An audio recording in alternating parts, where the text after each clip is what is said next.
Hello and welcome to Learn Yourself. Today we are going to study about solution. What is a solution? How can we make solution? What are the properties of solution? And so many more important topics. So these topics are from CBSE Standard 9 syllabus from chapter number 2. So let us first understand, when we are talking about solution, then what is a solution? When I am taking one liquid medium means when I am taking a water.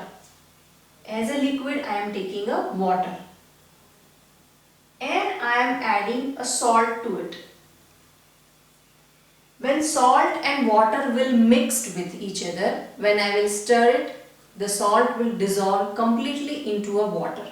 After that, whatever salty water or whatever mixture I will get is known as solution.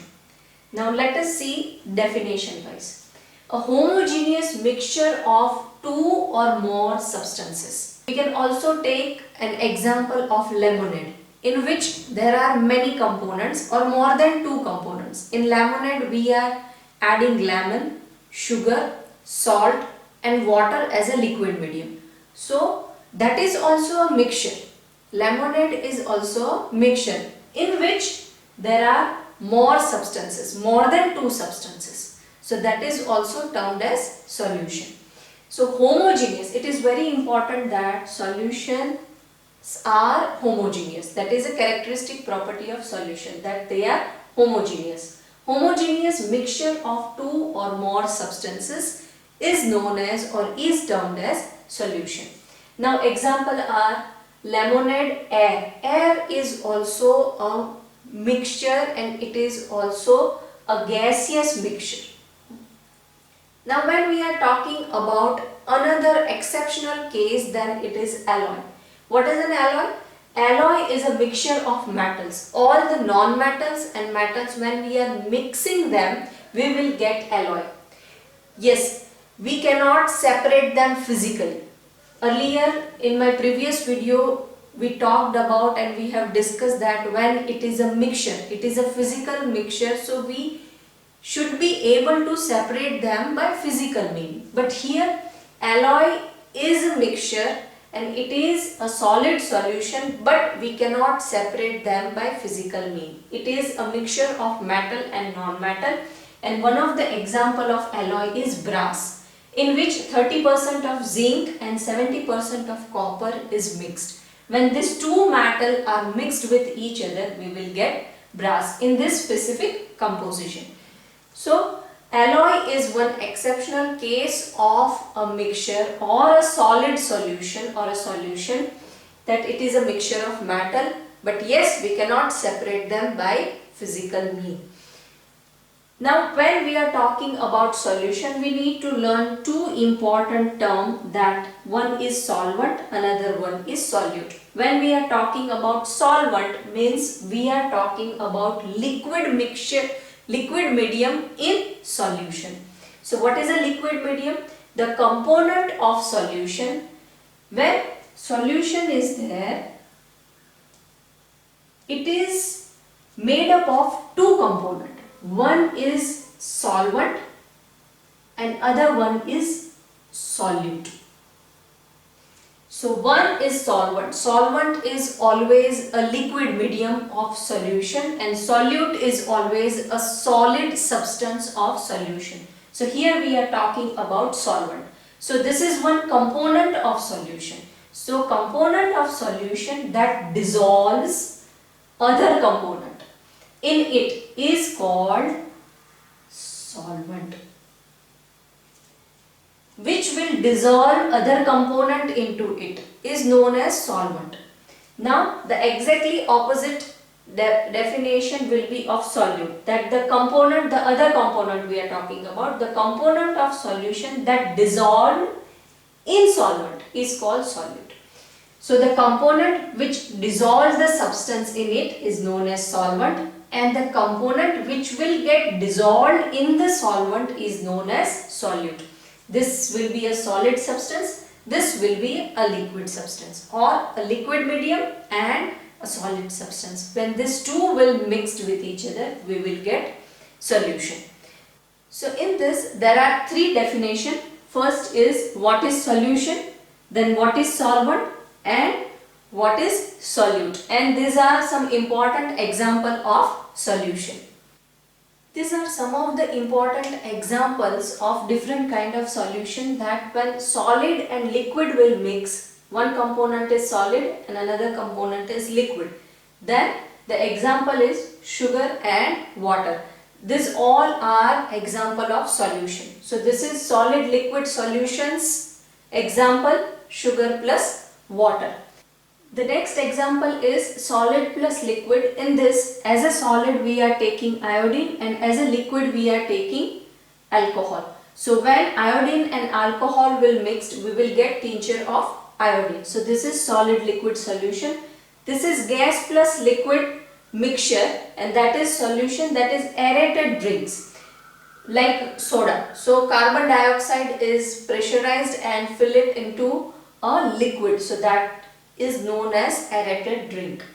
So that is example of gas plus liquid mixture.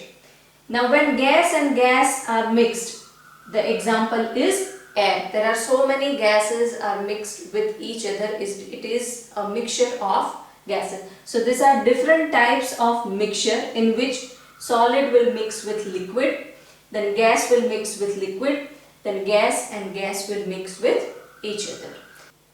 Now let us see characteristic properties of solution. So first is solution is a homogeneous mixture. So component of solution, that is solute and solvent, should be evenly and thoroughly mixed with each other.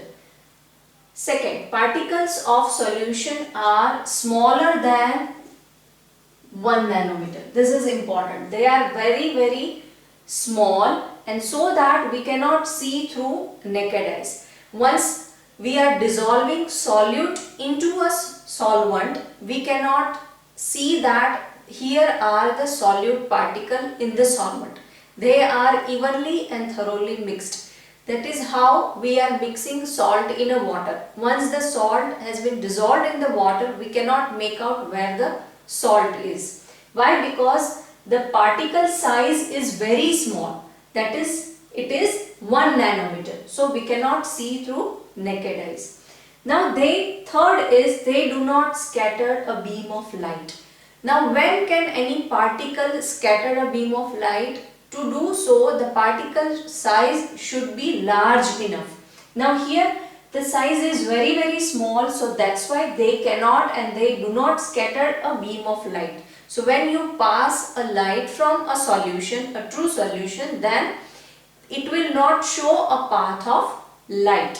So it will not scatter a beam of light. Then solute particles cannot be separated through filtration. That means when you will pass a solution from a filter paper, solute will not come in the filter paper. Solute will go along with solvent or with solution. So you cannot separate, you cannot filter out solute particles through filter paper or with the process of filtration. And last one is solute particles do not settle down.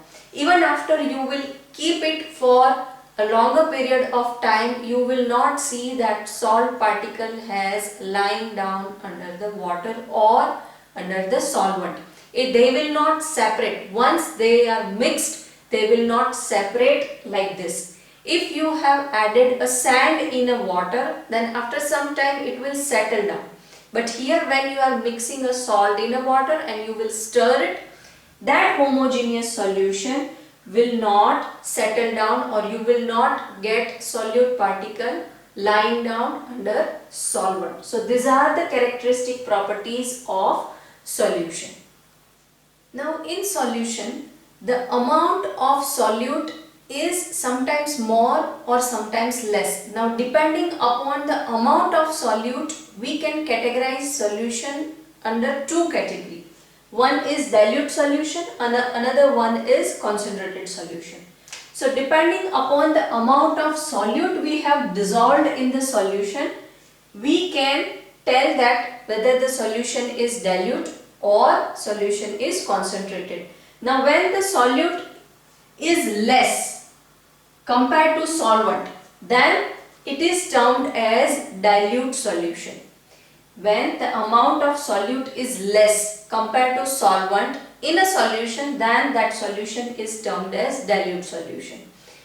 When the amount of solute is more compared to solvent, then it is concentrated solution. When solute is less, it is dilute solution, and when solute is more, it is concentrated solution. Again, these two terms are relative. When you are adding a pinch of salt into a water, that is termed as diluted, compared to in another glass you have added a 2 pinch of solute or 2 pinch of salt in a water. So 2 pinch of salt solution is concentrated compared to the 1 pinch of salt solution. So these two are relative term, and it is depending upon the amount of solution. But generally, when the salt or the solute's amount is more, it is termed as concentrated solution, and when the solute's amount is less, it is termed as dilute solution. This two term has categorized based on the amount of solute dissolved in the solvent.